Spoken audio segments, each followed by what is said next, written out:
വാർത്തകളിലേക്ക്. Kasaragod UDF LDF deal എന്ന NDA സ്ഥാനാർത്ഥി ML അശ്വിനി ആരാണ് ഡീൽ നടത്തിയത് എന്ന് ജനങ്ങൾ കണ്ടതാണ്.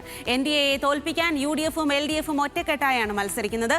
നോമിനേഷൻ നാടകങ്ങളാണ് നടന്നതെന്നും അശ്വിനി പറഞ്ഞു. NDA എവിടെയാണ് അട്ടിമറിക്കാൻ വേണ്ടി ഡീൽ ഉണ്ടാക്കിയത്? ഫസ്റ്റ് എല്ലാവരും അങ്ങനെയല്ലേ പറഞ്ഞത്, NDA അട്ടിമറിക്കാൻ വേണ്ടിയിട്ട് SDP കൂടെ ഡീൽ നടത്തിയിട്ടുണ്ടെന്ന് പറഞ്ഞിട്ട്. അപ്പോൾ ഇന്നലെ കൊടുത്തുള്ള അത് ക്ലിയർ പിക്ചർ കിട്ടി എല്ലാവർക്കും.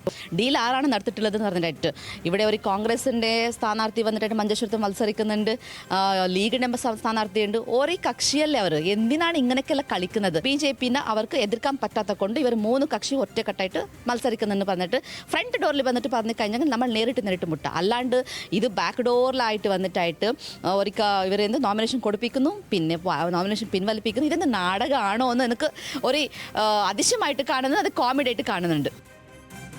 രതീഷ് വാസുദേവൻ വിവരങ്ങളുമായി ചേരുകയാണ്. രതീഷ്, എന്തായാലും ഡീൽ ആരോപണം കാസർഗോഡും വന്നിരിക്കുകയാണ്. അത് BJPയുടെ ഭാഗത്തു നിന്നുമാണ് ഉണ്ടായിരിക്കുന്നത്. LDF UDF ഡീൽ എന്നാണ് പറയുന്നത്. എന്താണ് ML അശ്വിനിയുടെ ആരോപണം?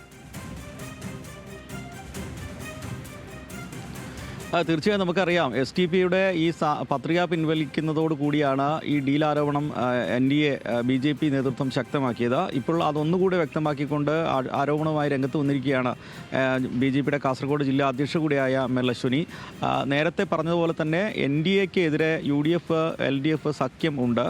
അവർ തന്നെയാണ് ഇത്തരത്തിൽ ഈ ഡീൽ ഉണ്ടാക്കുന്നത്. STPയെ ആദ്യഘട്ടത്തിൽ BJP ഉൾപ്പെടെ ജയിക്കാൻ വേണ്ടിയുള്ള ഡീലാണെന്ന് ആക്ഷേപിച്ച അവർ കഴിഞ്ഞ ദിവസം ഈ പത്രിക പിൻവലിക്കുന്നതോടെ അതില്ല എന്ന് വ്യക്തമായിരിക്കുകയാണ്. നാടകമാണ് ഇതൊക്കെ കളിക്കുന്നത്. NDA പരാജയപ്പെടുത്തുക മാത്രമാണ് ഇവരുടെ ലക്ഷ്യം. അതിൻ്റെ ഭാഗമായിട്ടാണ് ഇത്തരം നാടകങ്ങൾ നടത്തുന്നത് എന്നാണ് BJP ജില്ലാ അധ്യക്ഷ കൂടിയായ ML അശ്വിനി പറയുന്നത്. എന്തായാലും BJP ഇത്തരത്തിൽ വലിയ പ്രതിസന്ധിയിലായ സാഹചര്യം ഉണ്ടായിരുന്നു. കൂടുതൽ സ്ഥാനാർത്ഥികൾ വരുന്ന സാഹചര്യം ഉണ്ടായിരുന്നു. STPയെ പിൻവലിച്ചതോടെ അത്തരത്തിൽ ഒരു സാഹചര്യമല്ല, UDFന് അനുകൂലമായ സാഹചര്യം സൃഷ്ടിക്കാൻ വേണ്ടി തന്നെയാണ് STPI സ്ഥാനാർത്ഥിയെ പിൻവലിച്ചതെന്നാണ് ഇപ്പോഴും BJP NDA കേന്ദ്രങ്ങൾ പറയുന്നത്. അതൊന്നുകൂടെ വ്യക്തമാക്കുകയായിരുന്നു BJP ജില്ലാ അധ്യക്ഷ കൂടിയായിട്ടുള്ള ML അശ്വിനി.